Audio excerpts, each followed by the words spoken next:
So, what is helpful for you guys? I remember the title to my talk was very ambitious and had something to do with ending oppression. Like, yeah. When you talked just now, Reverend Myers, I was thinking, he's going to give us the formula for winning it all. And there really isn't a formula, but there is a process. And that process is part of what I've done for most of my life. And it's about building community through having relationships of authenticity and integrity and building power. Because when we build power, broad and deep power, broad meaning we include everybody,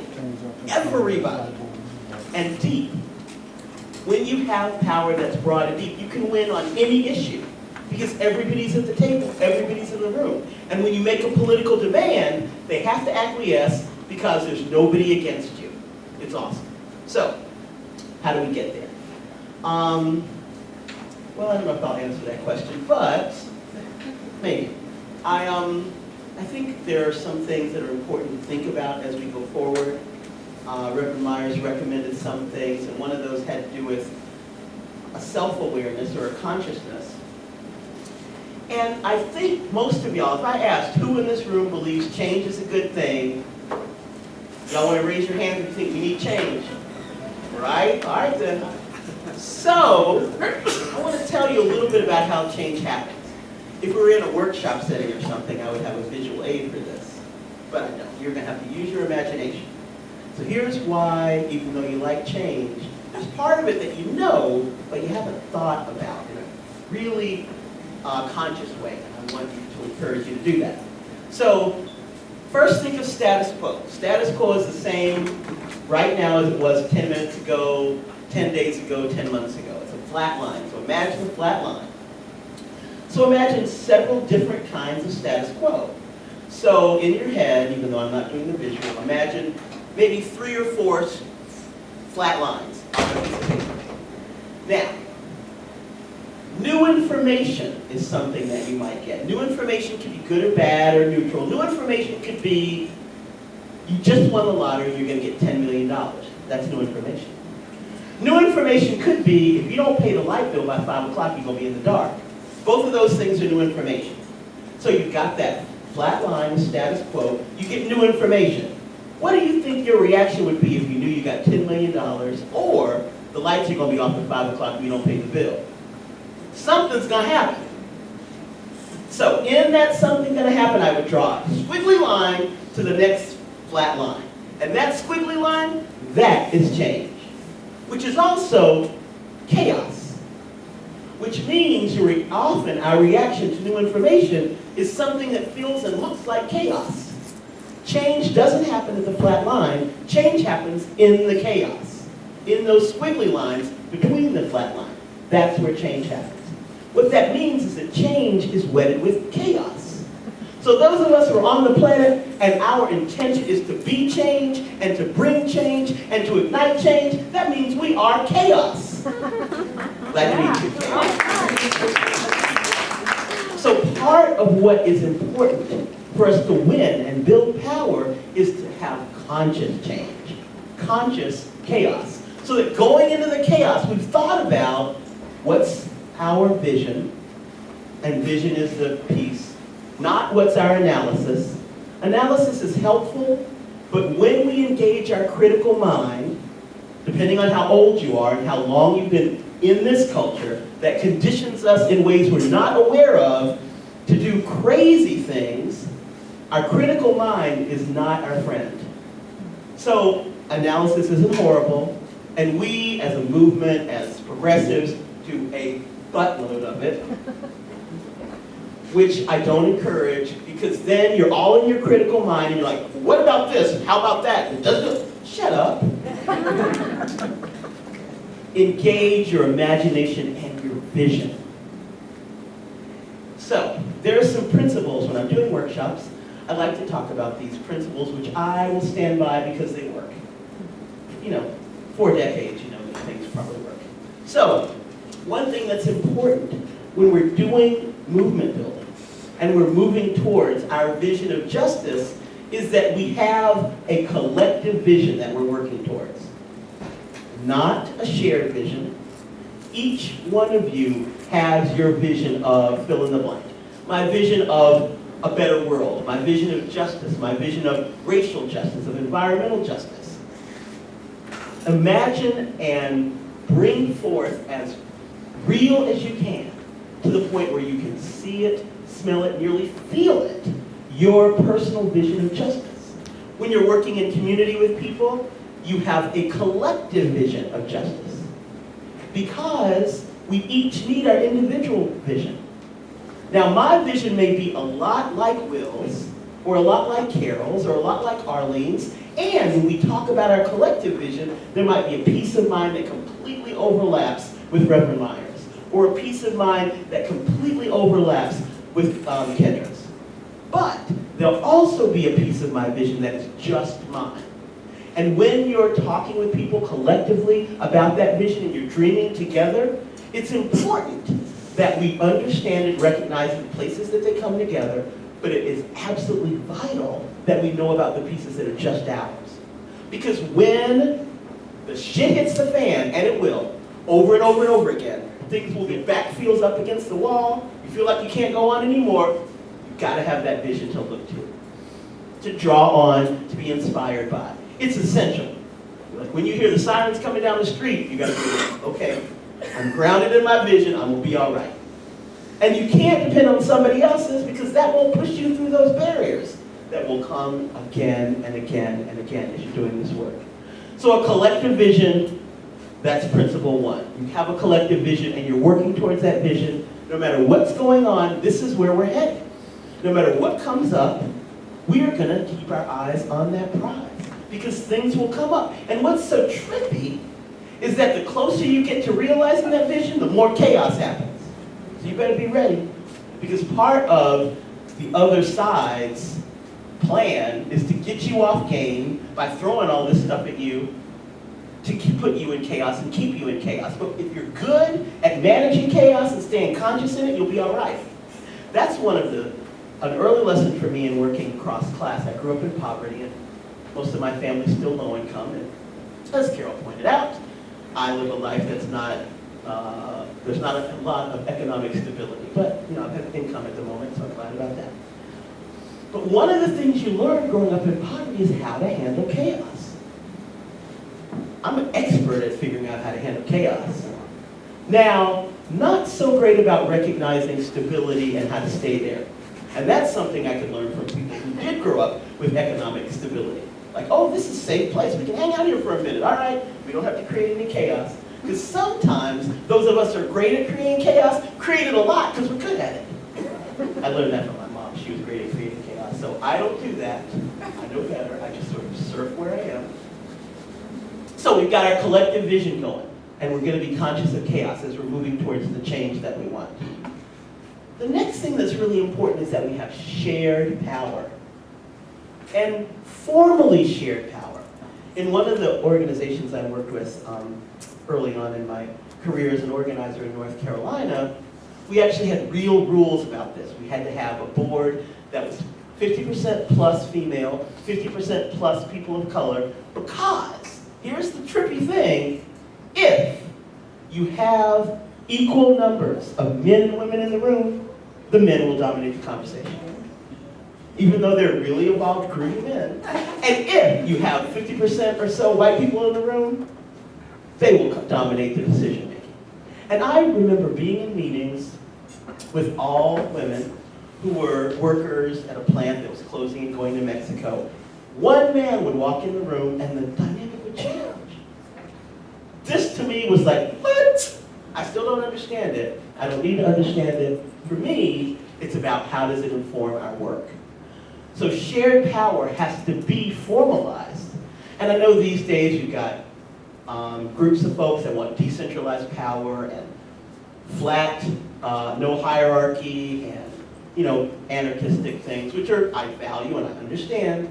But to have shared power, it has to be formalized in some way. There's 9 of us, 3 of us will be in leadership for X number of months, then it shifts to 3 others, then 3 others.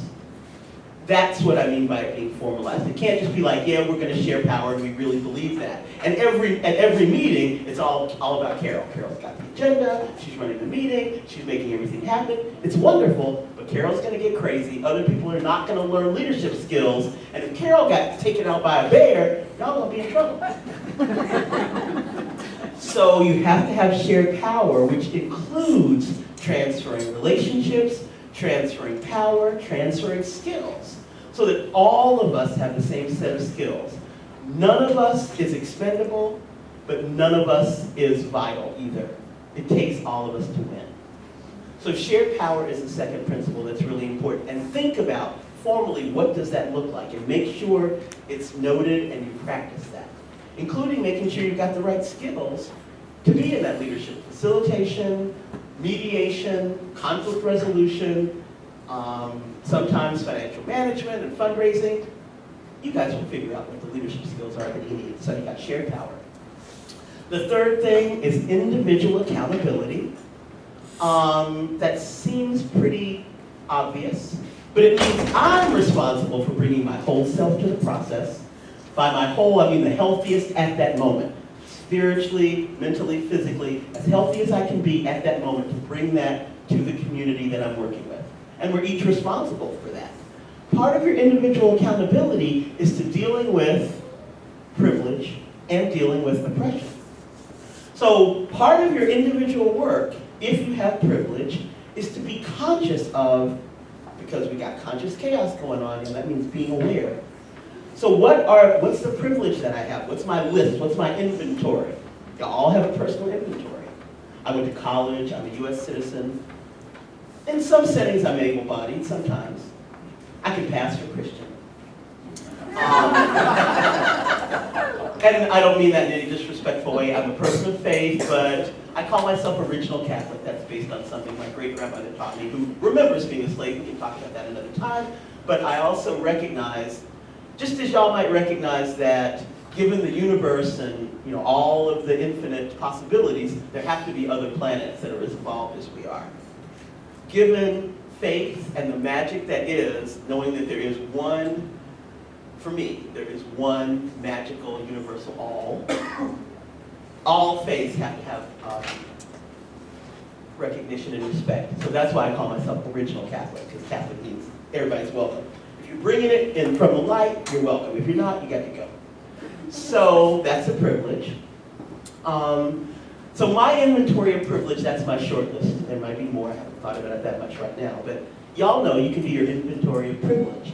And a question that I will invite you to ask on a regular basis, maybe daily, but at least regularly, is how has my privilege of being a US citizen, fill in the blank, how has my privilege of being a US citizen get in the way of my building relationships with and being of use to people who are not US citizens?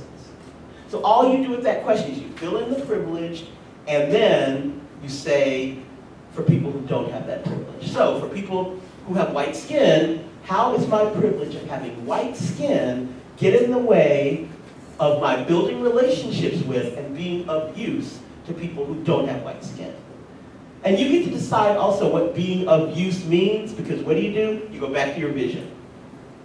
So it's a really very basic formula. So you got a vision that fuels your work. Eyes on the prize, you stick with that vision. You got yours, it's individual. When you're working with others, it's a collective vision.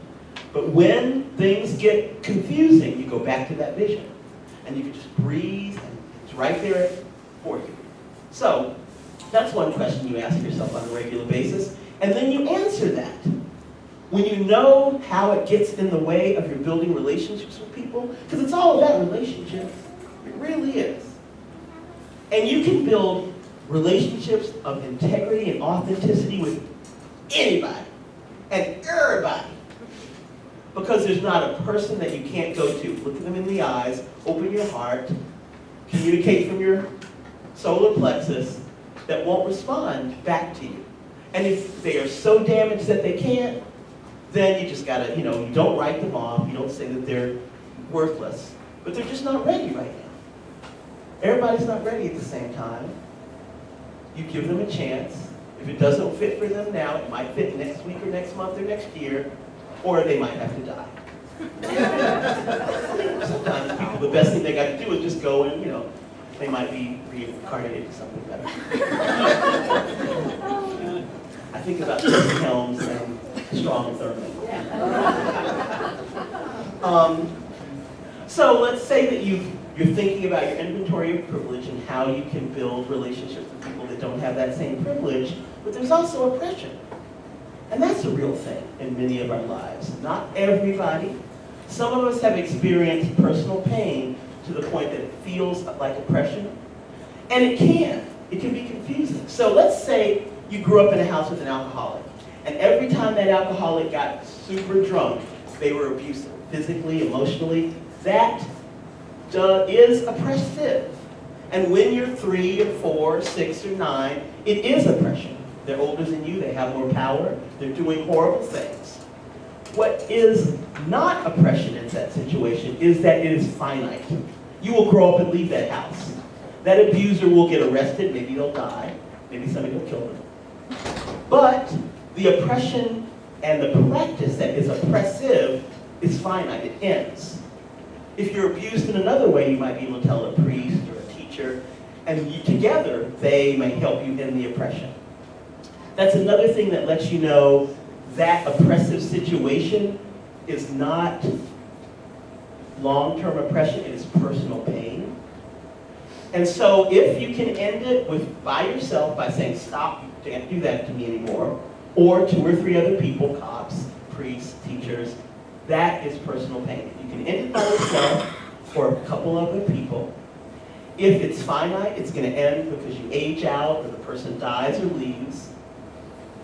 That lets you know you're dealing with personal pain. Oppression is chronic.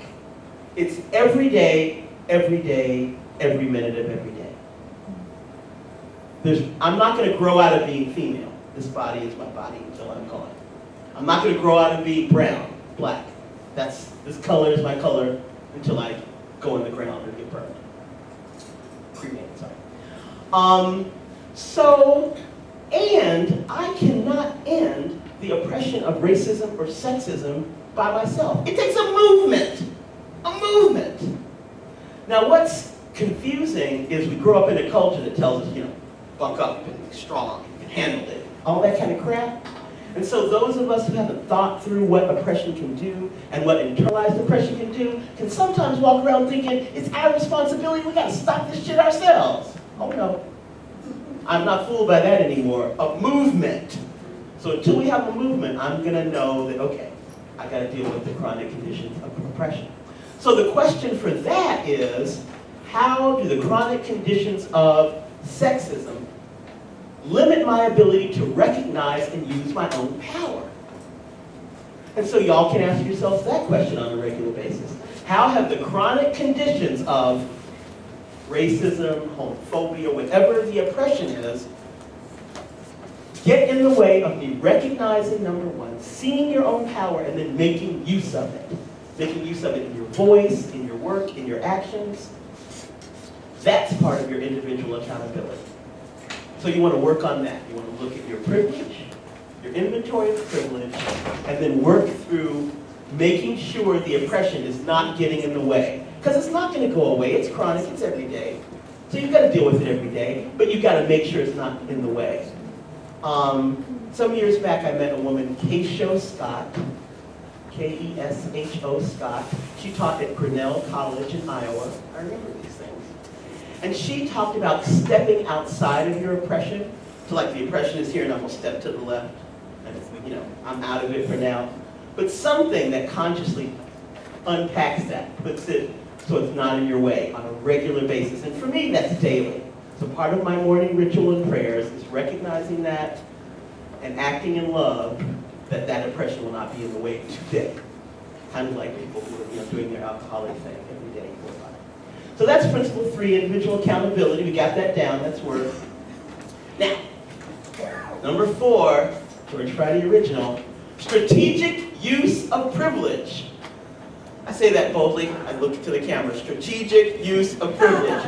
Because if there's anything that has kept me out of jail from beating up on white people is strategic use of privilege. Now, that is something I assume from people who say they care. What it means is, and y'all probably can tell, is that based on your inventory of privilege, you strategically use that privilege to remove barriers for people that don't have it. And I'll tell y'all a story about my dad, because this is the best story of strategic use of privilege. And Dad's gone. I don't have good things to say about my mom. I'm glad she's dead. She's part of the universal all is forgiven. She was abusive, not the worst in my lifetime, but she was scary. Now, Dad, different kind of thing. So, for a long time, my parents lived in New York State. And during that time, I wasn't there, I was a little baby, I don't remember. Came back to North Carolina when I was about 4, so I don't remember any of these years. There's pictures, but that's all. So Dad worked in construction with mostly Puerto Rican people, and he learned Spanish. Now, in about early 2000s, as y'all probably experienced here in Florida and North Carolina, we had a real influx in the late 90s and early 2000s of people from Guatemala, Central America, Mexico, a lot more Spanish-speaking people in North Carolina. We lived in rural North Carolina, and my parents lived in the county, and I grew up in the county where the Klan would march on a regular basis down the street. It wasn't such a big deal growing up. There was no rhetoric. I didn't have any. I had like what felt like, in many ways, a very good childhood, except for poverty and some abuse. But the Klan weren't an issue, and racism wasn't an issue. We had plenty of white friends. We were all poor, so we had that in common. And my grandpa, when the Klan would march, would stand on the sidewalk with his hunting gun, his squirrel hunting gun. And I never had any idea what it was about. We couldn't go on the sidewalk. We could sit on the porch and watch the parade of Klan people. But we could not go on the sidewalk with Grandpa. And it was so cool. And my grandfather was from Sardinia. So he was brown, but he wasn't black. And in some circles, he didn't look like the rest of us. So, I don't know.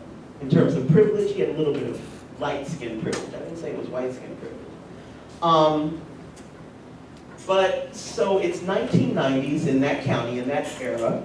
So it's not like people are way involved. I'm in the grocery store with my dad, and I'm at home. I didn't live in Gaston County. This is Gaston County in it was 2004. 2004, I remember. Okay, so we're in the line at the grocery store, and there's a young white woman who's working the thing. Y'all have food lines down here? All right, and I won't tell you the history of food line and Klan people, but there is one. So there's a young white woman who's working the register, and there's this woman whose primary language is Spanish, trying to pay for her things. And she was confused about how something cost. And the only reason I knew that is I recognized the word for money. And she's speaking very, very fast in Spanish. And the woman who's working the register kept belittling the woman, and she got louder and louder about it, and her not speaking Spanish. And here, this is how we talk, saying things that were really dishonoring to the woman. And then, very quietly, now my dad is not, you could probably tell looking at me, I didn't come from a diminutive family. So, he's very, very tall, very dark-skinned, like a big refrigerator of a man. And he leans over, and I can tell he's speaking Spanish to the woman. And she looks at my dad, and this look on her face is like I just can't describe it. It's like beyond surprise. And then she smiles real big, she pays, and she starts to leave. Now it's our turn. And Dad looks over, and I'll make it emotional, but I'm well. I don't have any problem with tears because I know it's part of me being emotionally healthy. So Dad looks over to her, and he says to her, now do you think your mom or your grandma would want you to talk to somebody like that? And he didn't say it in a shaming way. He said it in a, honey, you need to be doing better than that. And it was just so sweet the way he said it, that it was almost like giving her a hug and saying, you do better. And she kind of lowered her shoulders a little bit and looked away, but I hope she wasn't feeling ashamed or guilty, because shame and guilt suck, both of them suck. Don't fall into that pit, that's another conversation. So that to me was strategic use of privilege. Dad both helped someone who didn't have the same privilege he had, and he confronted the person without, hopefully without dishonoring her. I often hear young people these days talking about calling people out. Consider calling people in. Remember, none of us is expendable. And if you approach people as if they are your family, they often will respond as if they are your family. So accountability for privilege means that you stand up for people who can't do that for themselves. And you don't talk for people because you don't want to co-opt their own power. So if that woman that Dad intervened for could have spoken for herself in English, I'm sure she would have said to the woman, you need to respect me, I'm giving you business, help me know which one of these products I can buy. But she couldn't. And when she could, I'm sure she will for herself. But I was so proud of Dad that day. Because, I don't ever break down these principles for my parents. But he was living them. And maybe that's part of where I learned them. But accountability for privilege can feel like magic when you make use of it.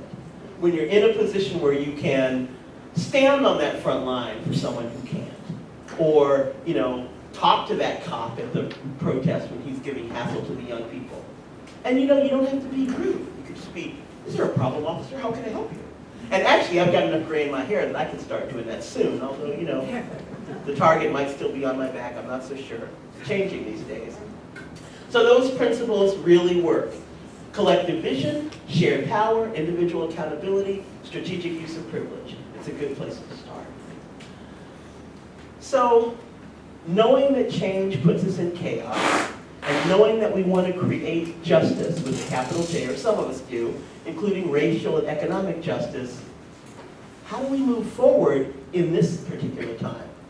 I really liked last night, I've got to get to hear Miss Nina Turner, I'm sorry. But she actually did put the timing in context in terms of, this is just a minute. Things kind of suck, but it is just a minute.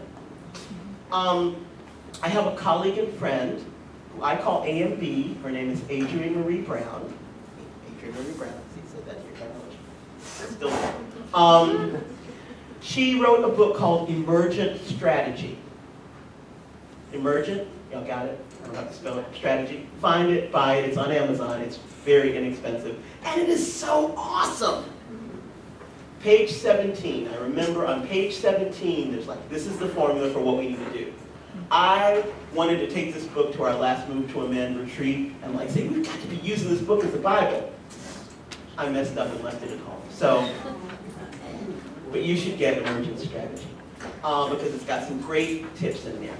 And A and B is not so much of a, she is an organizer, she's a feminist, she's an artist, she's creative, something. She has a blog, you can look her up and figure it all out. It's better than what I'll say. But one of her influences is a science fiction writer, Octavia Butler. Anybody know who she is? Y'all read Parable of the Sower? Oh, yeah. It's the shit, right? So, in Parable of the Sower, y'all, I read a long time ago, and I have to reread the 3 books, Parable of the Sower, Parable of the Talents. I can't remember the third one. But, with the technology, I can probably look it up. But in Parable of the Sower, it is set in the future. I read it in maybe the 80s or 90s, not long after it came out, and everyone lives in gated communities, all the people who can afford to. Everybody else is in real trouble financially, desperate situations in the world, in the neighborhoods. And there's some kind of drug people use that is speedy and trippy kind of drugs, and it makes them fascinated with fires. So people get drugged out on this drug and burn people up. It's really horrible. It's a science fiction story. And our heroine is a 16-year-old young woman whose dad is a doctor. And I think at the beginning, or somewhere close to the beginning, her dad gets taken out by these crazy people. And our heroine starts to go maybe north. She starts to go somewhere else. And she pulls together, like Dorothy, she pulls together this crew of people, and they're making this pilgrimage to a place that's safer. It is awesome. It is so awesome. And I didn't know this. I knew that change was chaos before I read this. But in the book, it says something about God is change, change is chaos, God is chaos. Now, Reverend, I don't believe you'd be down for God is chaos. Yes, I would. Which is, when I read it, I was like, oh, God, chaos, I don't know. But there's something about that. I know change is chaos. And I'm willing to accept that God is change and love and all kinds of things that she is. But AMB really took that to the next level. She created, I think AMB created this, I'm not sure, so if you're watching, I'm sorry to be wrong. But there's something called Octavia Brood, and I think it's a writing group of mostly women of color who love Octavia Butler, that think Octavia has something to say with what's going on now and can help us to think through these times. Because Octavia was a strong feminist. She was a black woman, and she cared about all of the issues that we care about. And for her, writing about it, or writing through it, or writing an answer to it, was how she dealt with the world that she lived in. Now, Adrian wrote something that for me is, it's guiding me for the next few months, or has been since I read it. So I'm going to read it to you, and we'll talk about it a little bit. I don't know how much time I'm supposed to take, so Arlene, you have to tell me when it's time for questions and answers. And I'll read this, which I know AMB wrote. I don't think it's it's not, I haven't read it yet in Emergent Strategy. I've read the whole book twice now, but this, as it's written here, isn't there anywhere. So, we are living in impossible times. If it were fiction, it would be critiqued as hyperbole. If it were nightmares, we would never sleep. We are living in times created by our own species. I can't remember the last time my tears weren't man-made. It feels like everything is broken. Fix our attention to the nearest wound. Each of us must fix our attention to the nearest wound, conjure within us the smallest parts of ourselves that are still whole, and be healed. There's enough destruction, there's enough nothingness, swallowing the whole world. Don't add to it, there's enough. Heal with words, with prayers. Heal with energy, with money, with clean water, time and action. Our visions, our ropes, through the devastation. Look further ahead, like our ancestors did. Look further, extend, hold, pull, evolve. This is awesome, right? So, that's your side. So what I really love in that, and what has been, I saved this when I saw it. AMB posted it on Facebook, so I copied it and saved it on my laptop. It's AMB inspiration, because we need that sometimes. We need something that gets us to the next level or keeps us in it. So one of the things that is important in your relationships with people and when you're working and doing your community building is staying in it with each other. Now, staying in it, and what does that mean by staying in it? It means that if we're in a relationship long enough, we are going to screw up. Conflict is natural. Conflict means we're in real relationship.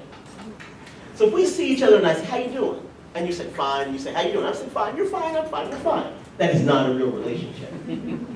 A real relationship is, I saw your car pulled over the other side. Are you all right? Was the police messing with you? That is a real relationship. So, also in a real relationship, we're going to have conflict. It is not ever a matter of if you're having conflict with someone, but when. And just as we want to have conscious chaos and think about the kind of change we want to create, you want to think about, so what are we going to do when I screw up? Or you screw up? Because we're going to do it. And before it happens, if you can talk through how we're going to stay in it with each other. And I think Nina said something about this last night too, about being able to be in a relationship with people where you don't agree on stuff, but you still respect each other and treat each other with respect and love. So that's important. That's staying in it with each other. That means that I will not, if I have committed to working with you on building the 28th Amendment, ending corporate personhood, or ending white supremacy, I'm not going anywhere. I will definitely screw up, but you can't kick me out. I ain't going nowhere. And you will definitely screw out. Now, you can try to walk away, but I'm not going to kick you out. And if you walk away, you're not staying in it. And very often, based on I have no idea what, progressives or liberals, I've just had enough. This person, this process, I'm just getting out of this. Well, then you've let down a host of people.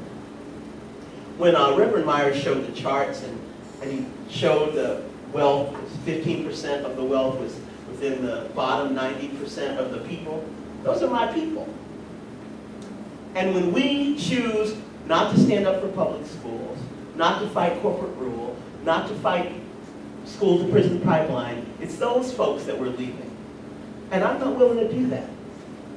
I'm not willing to walk away from those folks. I'm one of those people that looks at the homeless people in the eyes, even when they're standing with their sign in the car and I got nothing to give, and most of the time I don't have anything to give but prayer, but I do that. It's not without value. I know this. So, we don't walk away. We don't turn the other way. There's a groovy Pink Floyd song talking about not turning the other way. Okay, so one of the things in what AMB wrote here that I think is really important, yes, it does feel like everything is broken, and it may get worse, y'all. I'm not saying this to be a bummer, but I want you to steel yourself and prepare for things going worse. And part of when things feel worse is as we start to win. Because you know, they're not going to lay down. So it is a struggle because it's a struggle. And the closer we are to winning, the harder their pushback might look. So prepare for that. It's part of what we need to think about and prepare for, is to make sure that we are locked, like locked elbows together across all of our differences so that you can't get to one of us unless you try to take on all of us. And we are more powerful than you. And that has to be where we build to, and that has to be the message we convey. That is our messaging. We are more powerful than you. You must acquiesce to our demands or go away. And the go away can take many forms. So the other piece that she has in here is be healers. That to me feels like a strong charge. But every day we can heal a little bit. And I'm going to tell you what that looks like as I close and invite you, hopefully you have questions for me. Who knows? So, here is George's formula for staying in it. And I would give you the George Friday guarantee on this. I say it every time I say it because if you do these things, you will stay in it. It won't win the lottery because it is true. I would, I don't know, have fancier clothes or something. You won't get super rich or find your perfect mate, none of that. That's not the guarantee I make. But you will be able to get up every morning and walk the path of justice. Many, many years ago, I stopped looking at the news. I think I was in college when I stopped. We had an assignment in one of my political science classes to watch all of the different news outlets.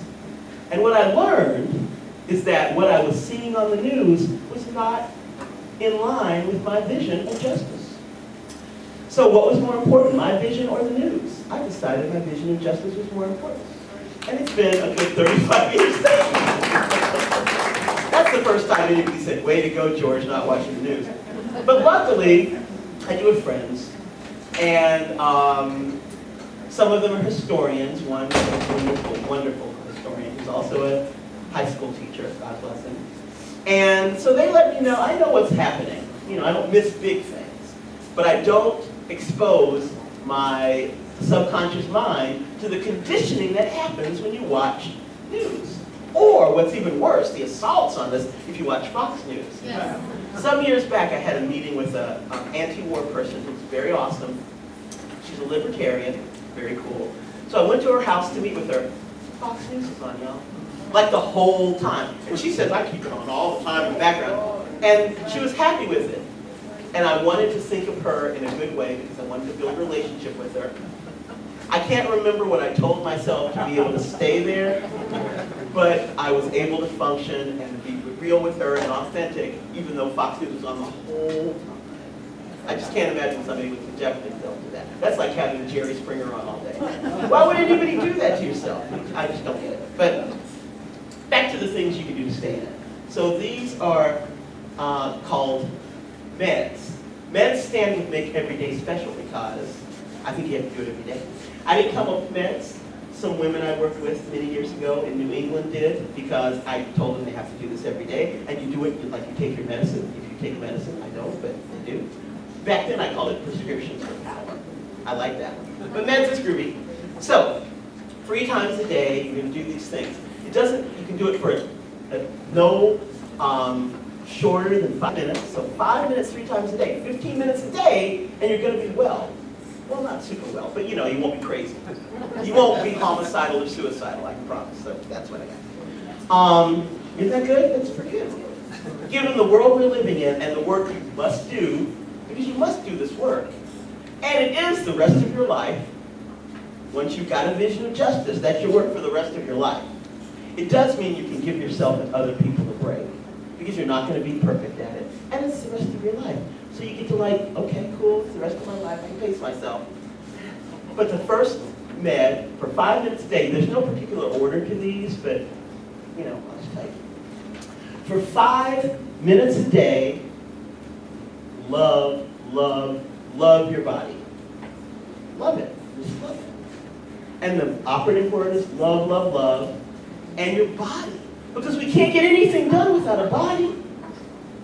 You know, a voice to speak, hands to make things happen, legs that can move you around, at least for me most of the time, and just an ability to express ourselves. So it's so wonderful to have a body. Whatever it's doing for you, love, love, love it. 5 minutes, you can do a foot rub, or a mini facial, or sit in a vibrating chair, whatever works. 5 minutes of love, love, loving your body. Second thing, 5 minutes a day, acknowledge your spirit. And when I mean acknowledge your spirit, I mean not just recognize it, but feed it in some way. Give it some good stuff. And your spirit, what you need to be able to do in the big picture, the key thing here in the 5 minutes a day, is doing something that reminds you that you are connected to everything. Everything, everything, everything. So I don't know what that is for you. It might be sitting next to a stream and just listening to the water. Or watching your garden. Yes, watching your garden. Anything that reminds you that my spirit is connected to everything on the planet, and that is magical. So 5 minutes a day of just feeding your spirit and acknowledging that, yes, I do have a spiritual self. Now, to some people, the spiritual self is more of your psychological self. That's fine. I'm not attached. Whatever lets you know you're connected to everything. 5 minutes a day. Now, this last one is magic, although there's not an order to when you do them. Just 5 minutes a day, each of them. But this is magic because you're doing something that doesn't exist in the natural world. 5 minutes a day, conjure joy. And I use the word conjure because you're whipping it up. Because joy doesn't exist. Emotions exist. Fear, sad, mad, happy. Happy is not joy. Happy is, oh, this cake is nice. Happy is, I really like that show on TV. Joy is the feeling you have when you are floating. Or for me, when I think of joy, it's like little champagne bubbles are all around my face. That for me is joy. And joy can be holding a baby, watching some old folks be all lovey-dovey. That to me is the conjuring of joy. My guaranteed way of conjuring joy is having a serious belly laugh. So there's a movie, I bet not more than a third of the people in this room have seen this movie, called Friday. It has Ice Cube in it. And there's a scene where, I don't know Chris somebody, Tucker, is telling Ice Cube that he's going to get him stoned. And they're sitting outside of Ice Cube's house. And they said, today you're going to get stoned. Every time I see that, I laugh so hard my belly's like, that is conjuring joy. So that to me, if I can't do anything else, I'll watch that. And that's a real key of emotional health is when you've got your belly shaking. So those are the guaranteed things. 3 times a day, love your body, feed your spirit, conjure joy. If you do each of those for 5 minutes a day, you're going to be all right. You really will, I promise. That's my total guarantee, and I totally stand by it. Do those 3 things. You're not going to take anybody out. You're not going to jump off a cliff. You're going to be all right. One other thing, though, about the conjuring joy and the belly laugh, it's on the other extension of that in terms of emotional release and being healthy emotionally. If you're talking to a friend or you're in a setting where somebody's really crying hard, crying so hard that their belly's moving, do not hug them. Because grieving is really important, y'all. It really is. And it is something we have to get good at because we might have to do a lot more of it, a lot more often. And it really is your deepest letting go. When you're doing that belly laugh stuff or that belly crying stuff, when somebody, that kind of crying, whoo, that's some good stuff. That's some Sophie's Choice stuff. And I will watch that part of Sophie's Choice to do the deep cry because I know I need to let go of some shit. Because we gather it every day. If you have a chronic oppression in your life, you're gathering some shit every day. And you need to let go of it and grieve it on a regular basis. Why? Not because it's going to get better, but because there's some more shit coming. And I'm not trying to carry it all around. So on a regular basis, monthly or weekly, I will do a ritual and let go of all of it. Sometimes it includes watching Sophie's Choice and doing that belly cry. So if you're with someone and they're doing that belly cry, what I recommend that works really well to help them release whatever energy they need to release, because they do need to release energy, is you walk up to the person if you can, if you know them well enough to touch them, put your hand in their back, behind their shoulder blades, and kind of radiate some energy into their heart from the back. You know, you're just sort of loving them, giving them some love. If you know them really well, this is very well, you can, while your hand is at their heart, put your other hand at their solar plexus and slightly press. Because they're already, but when you do that press, it's like they're throwing up emotional crap. They're not going to literally throw up unless they're really sick. But if they're crying that hard, you want that out, and when you do that little slight press on their solar plexus, it'll just all come. And then they'll kind of maybe collapse or fall apart. But they'll be all right, they'll come back. It's grieving. It's deep grieving, which is important. It's part of what you need to do this work.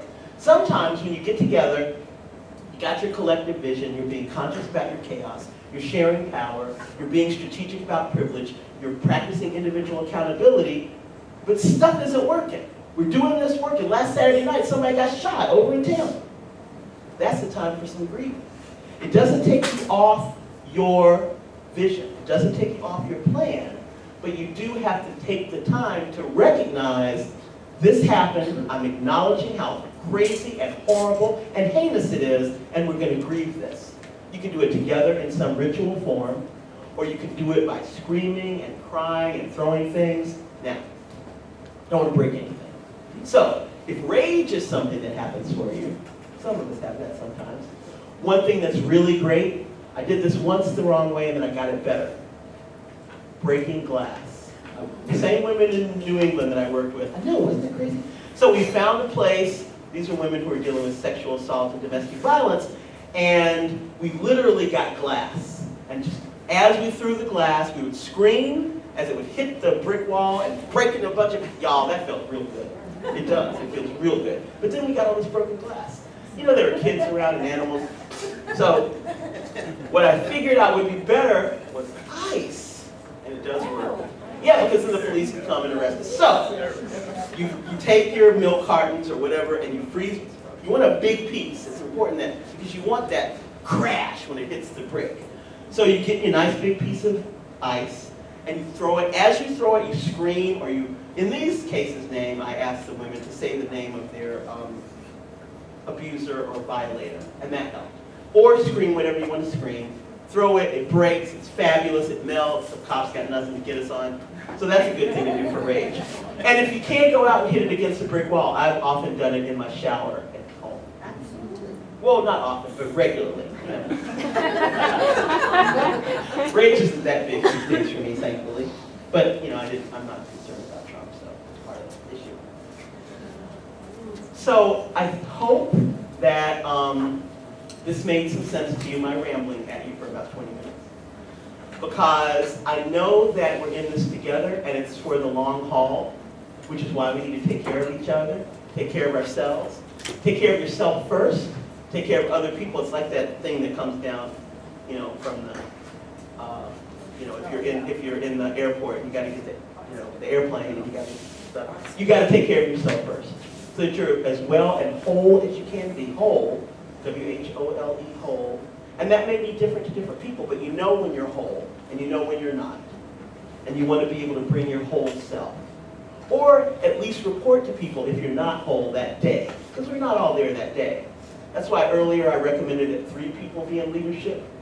I found that formula worked well because my work has always been with low-income people in organizing. And there was always a crisis. Somebody's kid got put in jail, somebody's car's not working, somebody's kid is sick.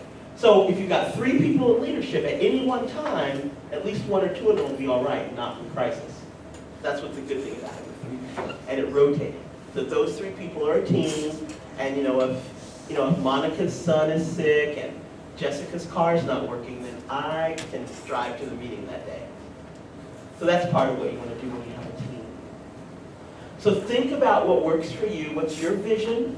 Based on that vision, who can you work with? Based on your inventory of privilege, what are the communities that you need to build relationships with? And start building those relationships. Prepare for the time when we're winning, because we will be winning. And the pushback is so great that we really do have to be in tight connection with each other so nobody can break our power. So hopefully y'all have some questions for me.